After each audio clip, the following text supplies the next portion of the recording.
Ouais, ben dans le fond, c'est ça. C'était d'abord une fréquentation, tout était correct. Puis après ça, c'est devenu un copain. On commençait à passer vraiment, vraiment beaucoup de temps ensemble. Puis là, les violences ont commencé jusqu'à devenir comme constantes.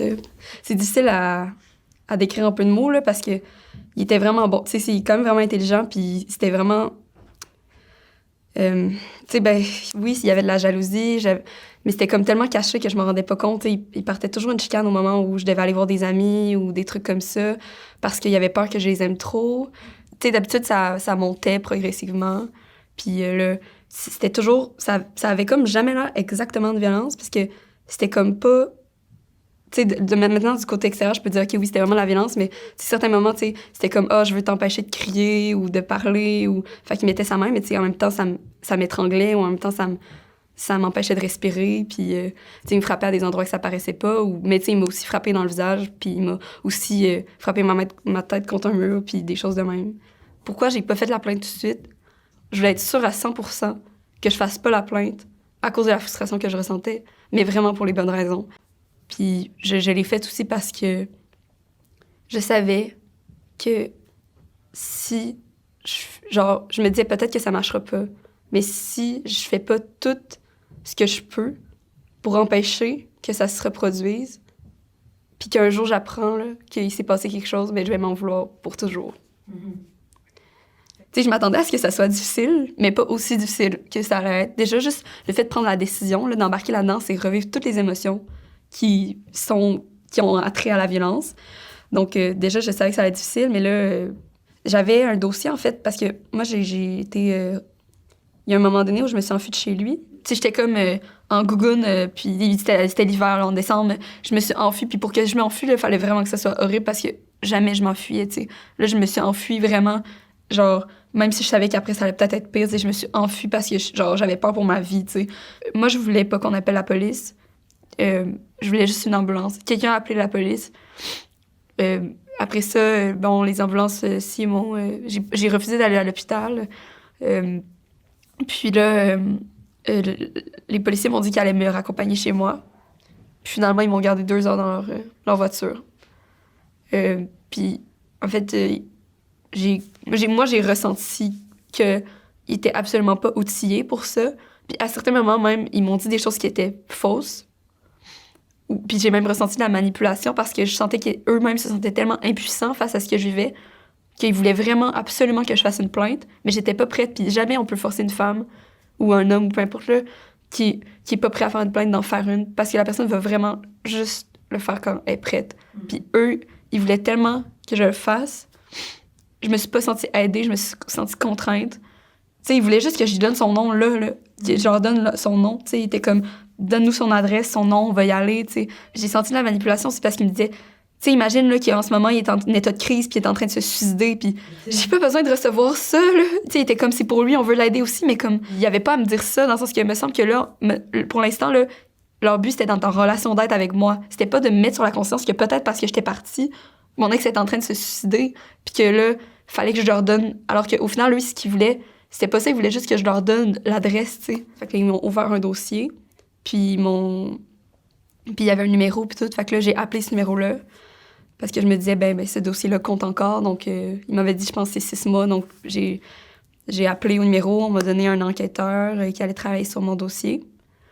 Je me suis pointée au poste de police pour un rendez-vous avec l'enquêteur. J'attends comme 30 minutes, 40 minutes, 1 heure, tu sais, sans que personne vienne me voir. Puis finalement, ben ils m'ont oublié. Puis là, ouais, ils m'ont dit qu'ils m'avaient oublié. Finalement, c'est un monsieur par rapport qui vient, ben un autre je sais plus, c'est un autre policier, un enquêteur, je sais pas trop, qui vient me chercher, puis c'est pas la personne qui était supposée être là. L'autre était malade, je pense, puis, tu sais, il était pas du tout au courant de c'était quoi que j'avais vécu, il savait rien, rien, rien, puis il était comme, bon, puis tu sais, c'était un homme, tout d'abord. Tous les gens à qui j'ai communiqué, c'était des hommes, ce qui est comme, je trouve que ça devrait pas être ça, là, parce que la personne avait pas du tout en mesure de comprendre ce que je vivais, puis, tu sais, c'était super, sans aucune douceur, sans aucune écoute, sans aucune... alors que c'est super difficile ce que je venais de vivre, puis, dans le fond, on est allé dans son bureau. Le téléphone n'arrêtait pas de sonner constamment. Puis il répondait. Puis en même temps, il me disait d'écrire ma déclaration. Il m'a pas du tout donné aucune information. Il m'a juste dit écris comment ça s'est passé. Écris comme un événement de violence, tu sais. Alors que, tu sais, moi, j'en ai subi, tu sais, des fois tous les jours. C'est comme fallait que j'en choisisse un, tu sais. Je pense que vu que j'avais de quoi avec un dossier de police, déjà, j'ai écrit celui avec le dossier, là. C'était comme plus simple au niveau des procédures judiciaires. Puis là, ça, j'ai écrit. Puis ça a duré comme 2 minutes alors que j'avais attendu comme 1 heure. Je suis partie. Plus tard, j'ai appelé mon enquêteur, qui était le vrai, parce que j'avais aucune nouvelle. Puis là, on a parlé, puis il était comme... Ouais, je suis pas sûre si ça va marcher. Puis là, j'ai comme dit comment j'avais été reçue, puis il a dit « Oh mon Dieu, mais oui, OK, ça a été vraiment botché, fait que tu vas devoir revenir. » fait que là, je suis retournée. J'ai encore attendu, mais là, c'était moins pire qu'à la dernière fois. Puis là, il était 2. Puis là, je me suis sentie plus encadrée. Puis là, enfin, j'étais soulagée parce qu'ils m'ont dit comme, tu dois écrire de telle manière. Ce qui est difficile en écrivant la plainte, c'est que tu dois choisir des événements isolés. Mais il fallait que j'écrive à quelle heure, quel temps il faisait, de quelle main il m'a frappé, comment exactement ça s'est passé. Je me souviens pas de quelle main il m'a frappé. Parce que en état de crise, en état de choc, notre cerveau élimine les souvenirs. Puis toutes les informations que j'aurais qui pourraient aider mon cas, mais c'est pas eux qui m'ont dit telle information, ça pourrait t'aider, telle information, ça c'est bien, si tu l'écris de telle manière, blablabla. C'est moi qui devais moi-même comprendre alors que je n'y connaissais rien. Ils m'ont posé aucune question, c'est moi qui devais comprendre comment fonctionnait le système, puis après ça, faire en sorte que ce soit en ma faveur, puis c'est complètement absurde dans ma tête, là. C'est genre, parce qu'après ça, j'ai réfléchi, puis j'étais comme, il y a plein d'autres choses qui auraient pu m'aider, puis qui auraient peut-être fait peser le poids dans la balance, qui aurait fait que ma plainte aurait été acceptée. Puis c'est aussi l'affaire, c'est que, fait que là, comme ça, j'ai pu écrire plus d'un événement avec ça. La violence conjugale, c'est souvent récurrent.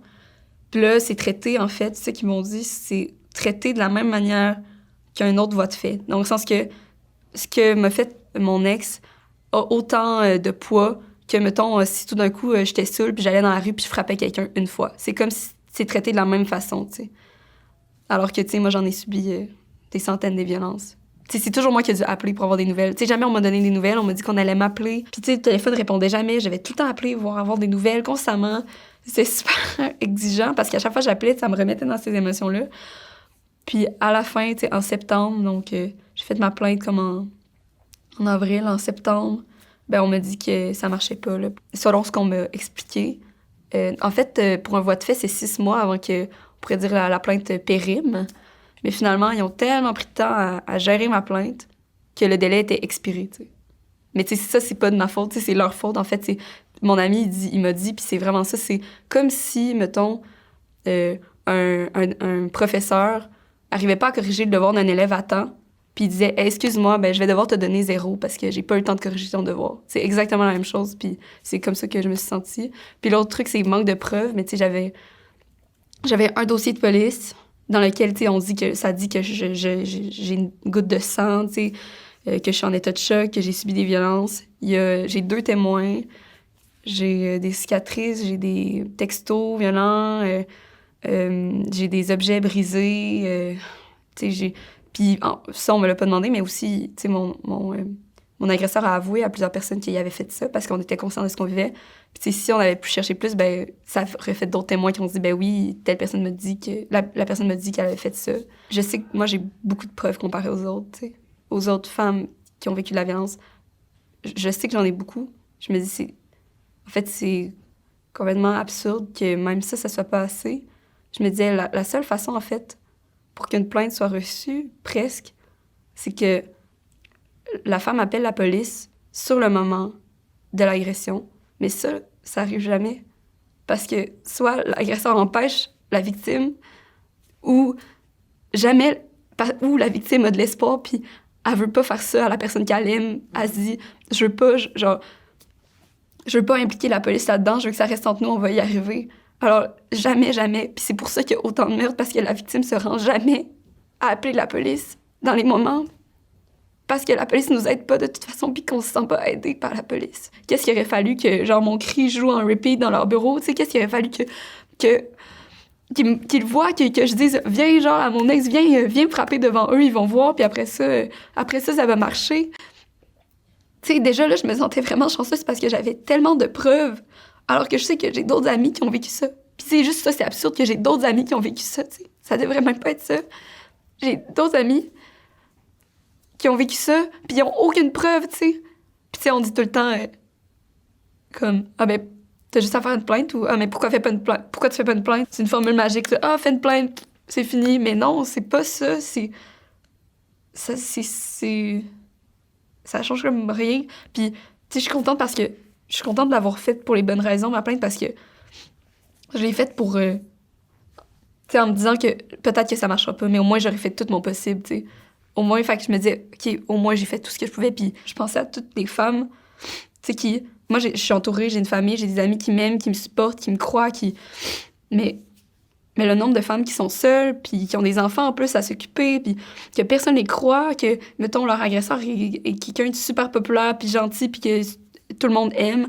Mais déjà, la victime a de la misère à se croire, donc faire une plainte, c'est encore plus difficile. Puis là, si elle décide de faire une plainte, puis après ça, on lui dit « Ton histoire est pas valide. Ce que tu vis, c'est pas assez important pour qu'on en parle, pour qu'on fasse des mesures. » Mais la seule raison pourquoi j'ai fait la plainte, c'est parce que je voulais qu'il ait de l'aide. Si je crois pas en la prison, si je faisais pas ça pour le punir, je voulais juste qu'il soit aidé. Il avait juste besoin d'aide, tu sais.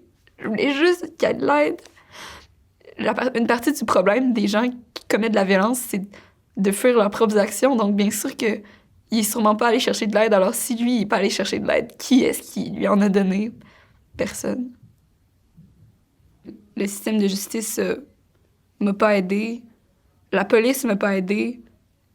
Genre, je me sens tellement impuissante face à tout ça. Tu sais, moi, mon histoire, je suis bien avec mon histoire, mais c'est pour les autres. Puis que, il me semble qu'il arrête pas d'avoir des femmes qui sont tuées, puis qu'il est temps qu'on fasse quelque chose. Mais il y a rien qui change, puis comme... Je me sens juste impuissante. Je sais pas à qui m'adresser parce que j'ai l'impression que personne n'écoute, de toute façon.